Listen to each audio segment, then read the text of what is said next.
Surrender always has a price. Commitment comes. Okay, today we're going to talk about a topic that we call confusion in the garden. Okay? So, let me just find my way here. Okay, so as soon as Adam and Eve ate of the tree of the knowledge of good and evil, their characters changed, right? And we can tell that by the way they started treating each other. They started accusing each other, right? Accusing the serpent, accusing God even. And also, they were no longer driven by that pure character of agape love. So we know that their characters changed immediately. Their moral code had changed immediately. And instead of having love unconditional for each other, they were driven by a desire to save themselves. Isn't that what we see the most? They wanted to put the blame away from themselves, and so they put it on somebody else. So they became self-oriented. And their focus switched from caring for each other in the earth to procuring their own well-being, so they became selfish. And God found himself almost like between two fighting children, something that all parents will understand. I didn't do it, he did it. No, I didn't, she did it. So why were they pointing fingers? Well, the knowledge of good and evil had taken over their minds and had brought in fear. They were trying to evade blame and punishment. So what happened then, they also now perceived God as somebody who was accusing them. So anything that came out of God's mouth, now they perceived it in a negative way. And they thought he was coming to punish them. And so fear caused them to separate themselves from God. God was coming towards them, but they were moving away from God. And there was an unfounded fear. So, in the moment that they shied away from God, they began dying. Like it said, "A dying you will die." Yes, Don. Since they never knew there was such a thing as punishment, was it Satan that put that into their mind then? Because why would they even consider such an element when they knew nothing about it? That's right. See, what ended up happening, the moment they ate of the tree of the knowledge of good and evil, their minds had a drastic shift. Right. And because of the drastic shift in the mind, we realized that prior to eating from the tree of the knowledge of good and evil, their mind was focused on God, and they knew God's agape love. When they ate of the tree of the knowledge of good and evil, confusion came into their mind. They looked at God with fear and were expecting him to punish them, and this is a very drastic paradigm shift. The behavior was very drastic, and therefore the mind had to be very drastic, because the mind comes first before the behavior, right? So Satan put that into their mind because I don't see why they would even consider. Right. No, it was Satan who put in it. Okay, so what we need to understand is that when they ate of that tree, they disobeyed God and they obeyed Satan in a sense, right? Okay. Right? Right. So when they obeyed Satan, they by just their act of eating of the tree, they gave their will to him, and they sort of elected him as their master, as their teacher, and so now he had more influence over them than God did. And see what ended up happening when they ate of the tree. The whole system that was involved with good and evil became a part of their thinking.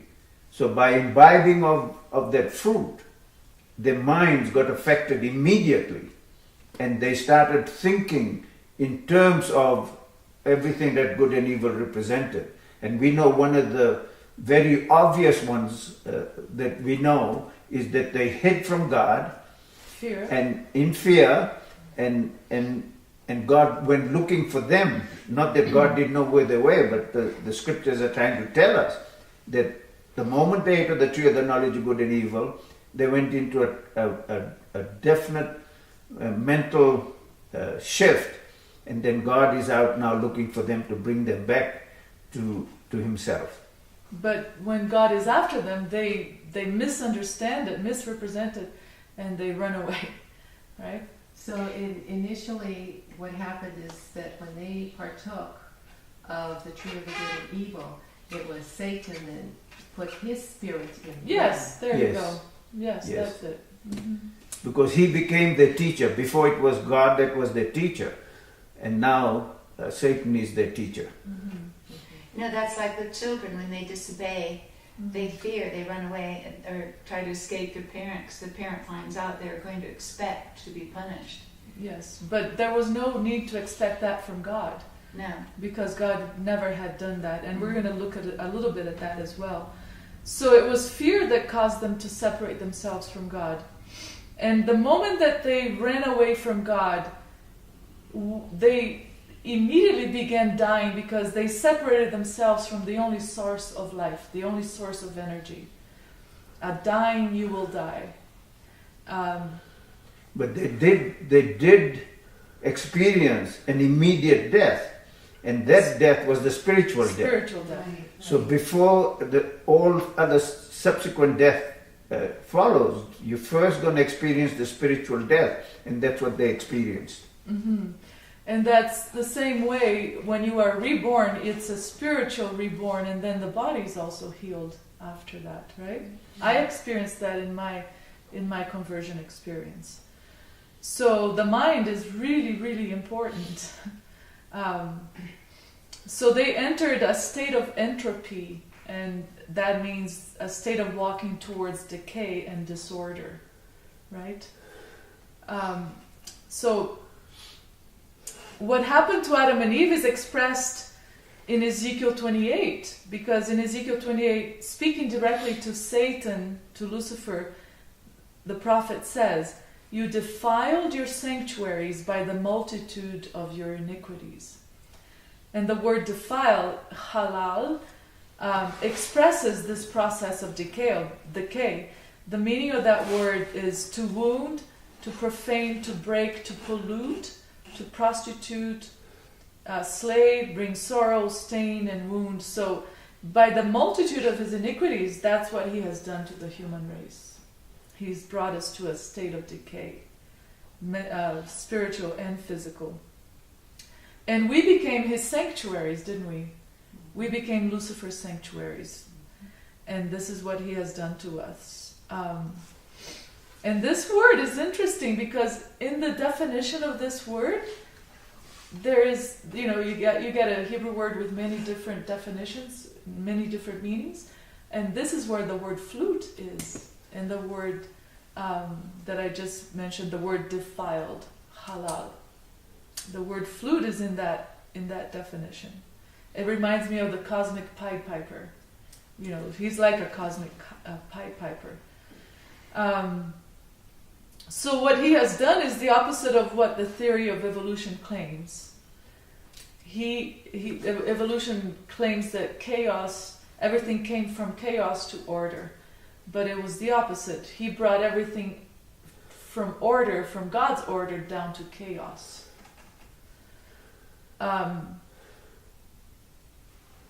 Okay, so prior to eating from the tree of the knowledge of good and evil, Adam and Eve were both naked, the man and his wife, and were not ashamed.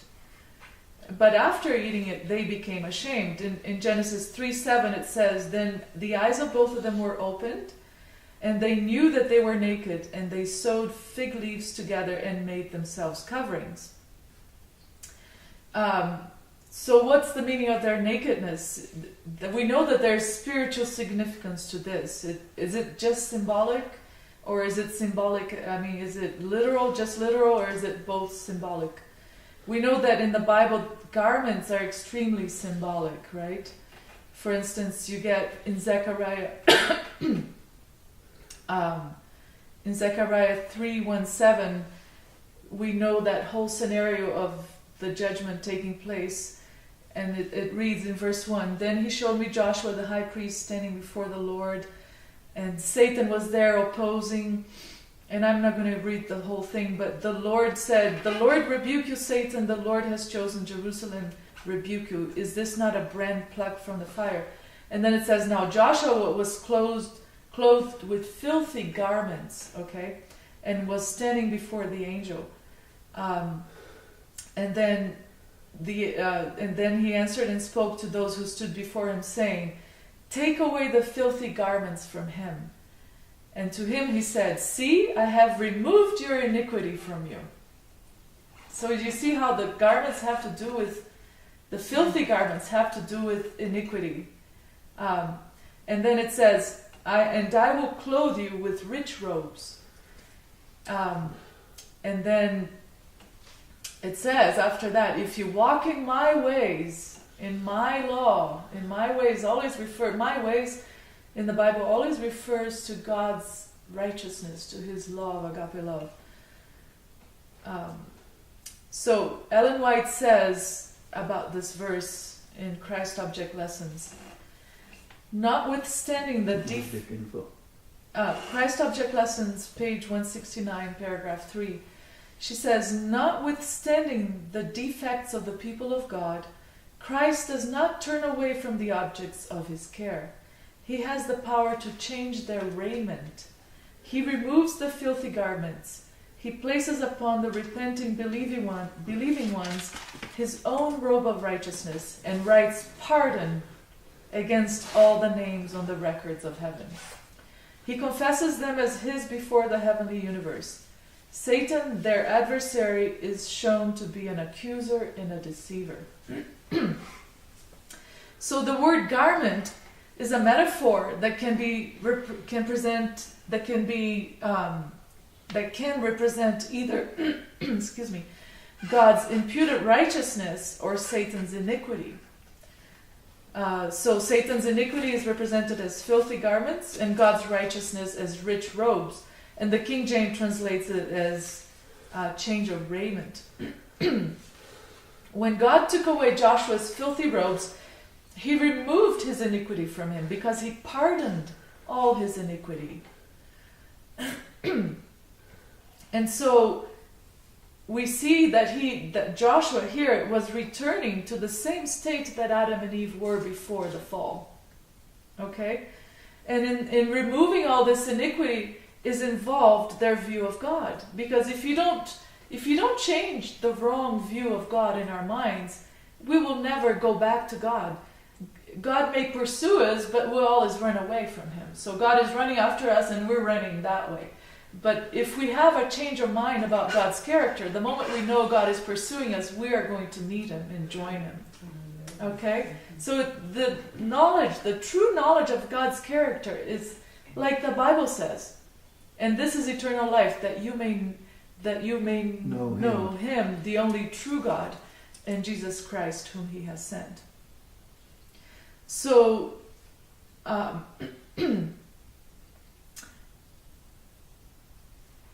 there's there are many verses in the Bible where you can look at the word garments and you can see the symbolic meaning. White garments as opposed to filthy garments, and that's symbolic of this. The two trees and the two different knowledges of God. There is one verse that's very interesting though, and it's taken from Isaiah 59:6, and it says, "Their webs will not become garments."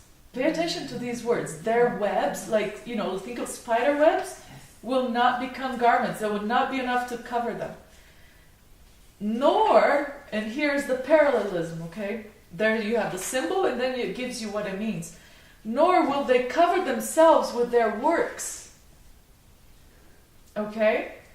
So when Adam and Eve were naked, they were covered with God's righteousness, with the true knowledge of God. After eating of the tree of the knowledge of good and evil, they lost the knowledge of God, and now they're trying to cover themselves with works. What are the works? Either good works. Well, our works now are good works or evil works. Good and evil, right? But trying to be good in that system is not going to cover our nakedness. Let me finish reading that. I'm going to start again. Their webs will not become garments, nor will they cover themselves with their works. Their works are works of iniquity. See? And the act of violence is in their hands. So, their webs will not become garments because they are works rooted in iniquity, which contains violence, which is contrary to God, completely contrary to God. And so, if we live in the realm of iniquity and attempt to cover ourselves with works, these are going to be just webs, and they'll never cover our nakedness. Okay?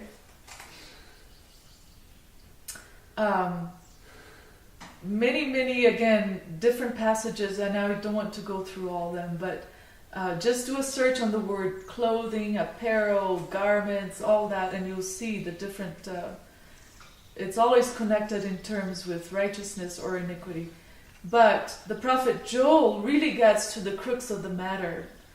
And he tells us that this is not really about clothing, literally speaking, but it's about our hearts. Okay? Clothing, of course, has importance to it in many ways. As we know, we're learning how to dress with linen. But the real meaning is what Joel says to us in Joel 2:13. It says, "So rend your heart and not your garments." You see that?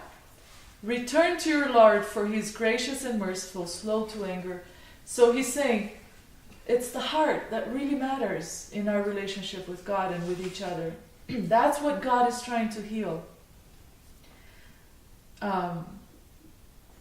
So garments are a symbol of our heart. Let our hearts become full of love and mercy, kindness, and let's go of violence, and that's what's going to cleanse us. Okay? The heart, according to the Bible, is the seat of judgment. This is where we make our decisions. Of course, everything is in our head, in our brain, but we talk about the heart. Are our hearts pure with love, or do we have a mixture of love and hatred?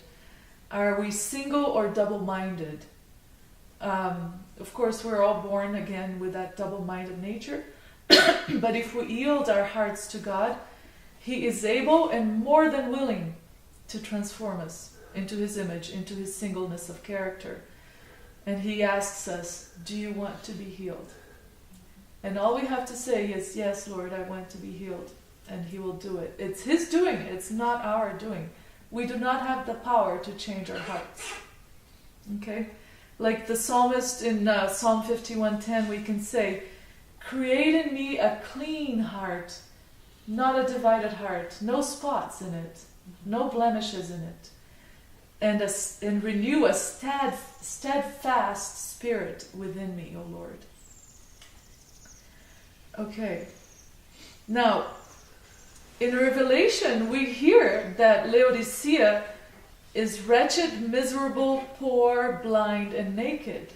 So they're naked. There is the symbolism popping up again. But what's interesting is that Laodicea is naked after sin, isn't it? Laodicea is the last church, so Laodicea is naked at the end of the world. But Adam and Eve were naked before sin. So to me, that maybe being naked is not a problem. Do you see what I'm saying?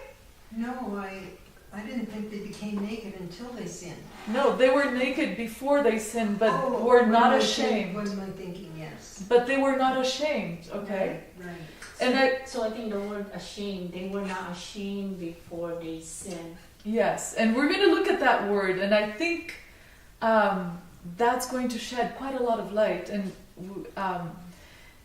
the word ashamed in Hebrew, and I wish Eileen was here to help me pronounce this, it's B-U-W-S-H, bush. It means, and look at this, It means to pale, by implication to be ashamed, but also it means to be confounded, confused. Oh. And there are many verses in the Bible that uses this Hebrew word, but uses it as confusion and confoundedness. So they were naked, but were not confused. Now Laodicea is naked and is confused about the character of God, right? Mm-hmm. Here's a verse in Psalm 97:6 that uses that same word. 6 and 7. Verses 6 and 7. The heavens declare his righteousness, and all the people see his glory. Confounded, that's bush, be all they that serve graven images. Now think about that. What was that text again? Psalm 97, 6 and 7. So, confounded, confused, be all they that serve graven images, that serve idols. Because the idols, as the Bible defines it, the idols are demons. Okay, the gods are demons. And the idols are just a symbol of the gods who are demons. So, confused are all they that serve these demons, who are fallen angels with a good and evil nature. Okay? That boast themselves of idols. Worship him, all ye gods. And then in Psalm 71, verse 1, the word bush is translated as confusion. In thee, O Lord, I do put my trust. Let me never be put to confusion. Okay? And I always think of confusion when you have a mixture of good and evil. That's confusion. Right? Isn't it confusion? Right. Yeah. That is the best That's what meaning, I think. I believe so too. Or truth and error. Truth and error, which again is a mixture of good and evil, right? Now, the prophet Daniel used a different word, but it gives the same meaning. He says, O Lord, righteousness, and we looked at what righteousness is. Righteousness belongs unto you, but unto us, confusion of faces. You see? He could just as easily have said, O Lord, unto you belongs righteousness, but unto us iniquity. Because remember, righteousness and iniquity are on the same plane. Jesus loved righteousness and hated iniquity. And iniquity is confusion of faces. Okay? So think of, a face that is so lovely at one point and then the next point is angry. That's confusion of faces. A different character at different times. And then he says again in Daniel 9, 8, verses 8 and 9, O Lord, to us belongeth confusion of face, to our kings, to our princes, to our fathers, because we have sinned against you, because we have missed the mark against you. To the Lord our God belongs mercies and forgiveness, though we have rebelled against him. So this confusion of faces implies that our characters are two-faced. Just like the Pharisees. Remember? Jesus called them hypocrites, which means a two-faced character. Our faces change between love and revenge, or whatever, positive, negative, light and darkness, and that's because we have this mixture of good and evil in us. And as a consequence, we also have a confused view of God, and we see him as in the same way, okay? Mm-hmm. Because what does the Bible say? We make God into our image, right? And that's why Jesus Christ is so important. Jesus Christ is the image of God. And by looking at him, we see a singleness of character that is different from anything we know as human beings. Okay, so part of this whole understanding is the issue of mercy and justice. We believe God is merciful, but we believe that he also has a justice. And we think of this justice as in a violent way, that God punishes and destroys those that don't obey him. A punitive kind of justice. So, and we're going to devote a whole session just to that word justice.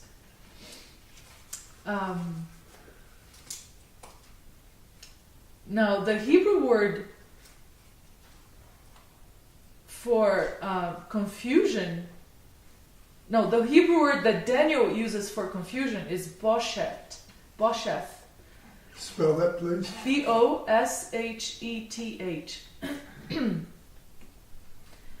And I promised that next time we will have Strong's numbers. We weren't prepared to do any of these Strong's numbers this time. And what was the other word for confusion? B-U-W-S-H.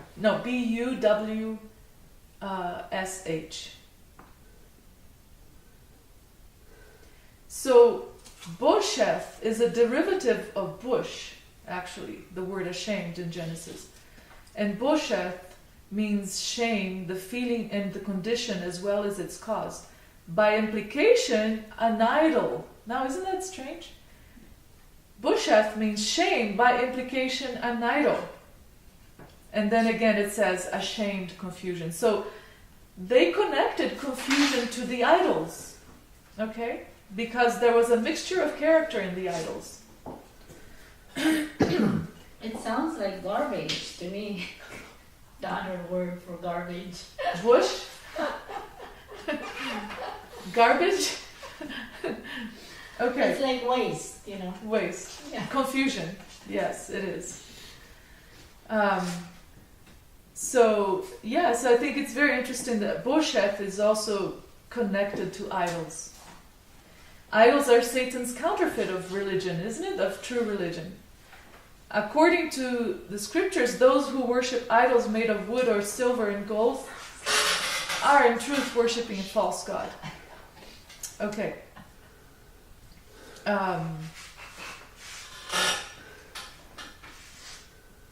Let's see.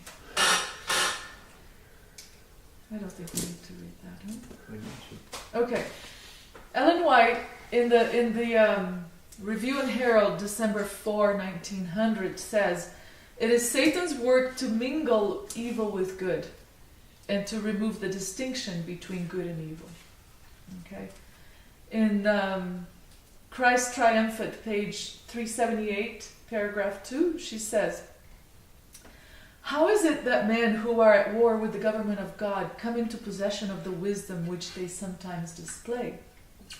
Satan himself was educated in the heavenly courts, and he has a knowledge of good as well as of evil, which to me means he has a knowledge of agape love as well as of good and evil, because agape love is the tree of life, and evil is the tree of the knowledge of good and evil, right?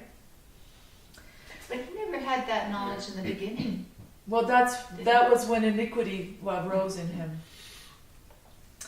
He mingles the precious with the vile, and this is what gives him power to deceive. But because Satan has robed himself in garments of heavenly brightness, shall we receive him as an angel of light? The tempter has his agents educated according to his methods, inspired by his spirit and adapted to his work. Shall we cooperate with him? Shall we receive the works of his agents as essential to the acquirements of an education? So it's this mingling of vile with precious that gives Satan the power to deceive. Because really, what does good have to do with evil? Why would they be joined together? So Lucifer was an angel of light, but as soon as he has iniquity in him, he became Satan, and Satan is the angel of darkness now. Right, yeah. Yes, but he still does appear as an angel of light. He still is? Yeah, he does. Oh yes, because otherwise how could he deceive anyone? Right? He still appears as an angel of light. You want to read it? I wish I had the verse off then. If Satan had doctrines that appeared to be simply evil and wicked, not many people would go for it. So he always mingles good with evil. And no wonder, I'm reading from 2 Corinthians chapter 11, verse 14 and 15. And no wonder, for Satan himself transforms himself into an angel of light. Therefore, it is no great thing if his ministers also transform themselves into ministers of righteousness, whose end will be according to their works. So it's very clear that Satan does transform himself into an angel of light, even though he doesn't have any light. And then the ministers of righteousness who go around trying to preach righteousness are also an agent of Satan. Okay, so what we're trying to show here is that the mingling with the precious and the vile, the mingling of good and evil, is what brings confusion. Okay? And confusion is the natural result of Satan's law. So in Isaiah 14:4, the famous passage that talks about Lucifer, Lucifer is addressed as what? Does anybody remember? The whole passage? Huh? Was it 7 with it? No, this is Isaiah 14. 14:4. How does it start? Can you find it for me? The whole passage about Lucifer is addressed to the king of... Tyre. That's Ezekiel 28, I think. Isaiah 14 is... What verse? Read, well, verse 4. Read verse 4. Go ahead. That Read 3 and 4. it shall come to pass in the day the Lord gives you rest from your sorrow and from your fear and the hard bondage in which you were made to serve, that you will take up this proverb against the king of Babylon and say. Okay, so this is talking to us, the human race, and it shall come to pass in the day the Lord gives you, the human race, rest from our sorrow, and from our fear. Notice the word fear there. Perfect love casts out fear, because fear has to do with punishment. And the hard bondage in which you were made to serve, that you will take up this proverb against who? The king of Babylon, right? Babylon. And we know that the word Babylon means what? Confusion. So what causes Babylon's confusion? Commingling of good and evil. Yes. Well, it's gods, the gods of Babylon, they're demons. The confusion springs from the fact that they use the moral law of good and evil. Mm-hmm. Okay. So at one moment the gods are beneficent. They call themselves the gods of fertility. They send the rain. That they claim all these things. The gods of fertility. So they have all these fertility rituals, and they sacrifice to the gods so they can get the rains. And then if they are not following things properly, the gods will punish them and destroy their crops. And this is all in history. We can look back and see all this. So, and Jesus, it's interesting when Jesus said in the Sermon on the Mount that the Father sends His Son and His rain. So He's claiming back that the Son and the rain are really from the Creator, not from the gods. But He sends His Son and His rain on everybody. He doesn't reward some and punish others. He has grace for everyone that way. Okay, so to God belongs righteousness, and to us confusion of faces. Okay. All right. In Isaiah 24, verses 10 to 12, it says that the city of confusion, Babylon, is broken down. Every house is shut up so that none may go in. There is a cry for wine in the streets. All joy is darkened. The myrrh of the land is gone. In the city desolation is left, and the gate is stricken with destruction. That's the end of Babylon. That's Isaiah 24, 10 to 12. Mm-hmm. What? Say it again. Isaiah 24, verses 10 to 12. So this opens a new understanding for us to see what happened to Adam and Eve in the Garden of Eden, and explains why as soon as they ate from this tree of the knowledge of good and evil, they became filled with fear of God. They became confused about God because good and evil had confused them.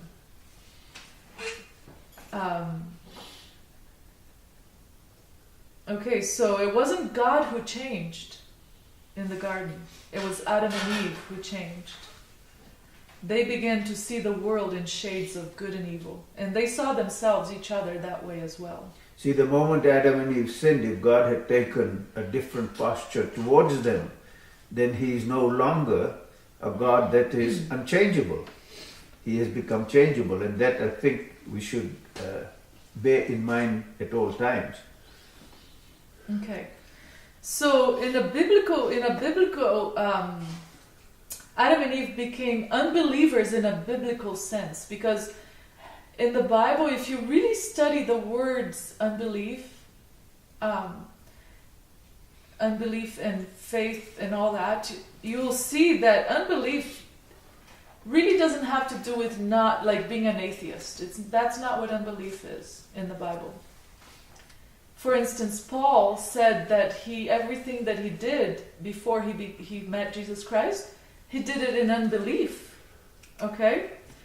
But we know that Paul was a Pharisee and that he believed in God.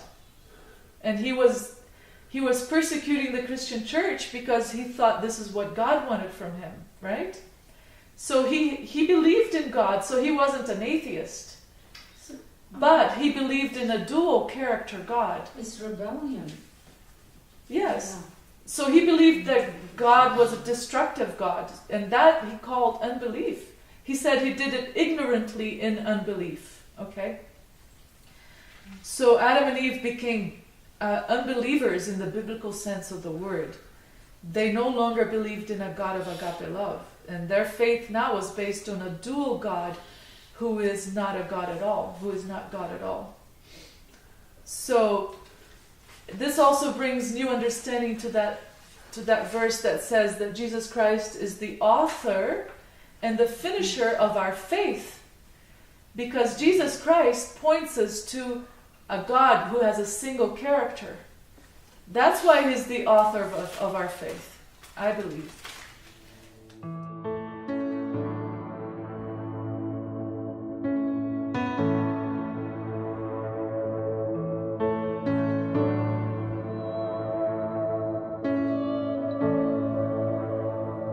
Surrender always has a price. Commitment comes with sacrifice. But when God's love gets through to us,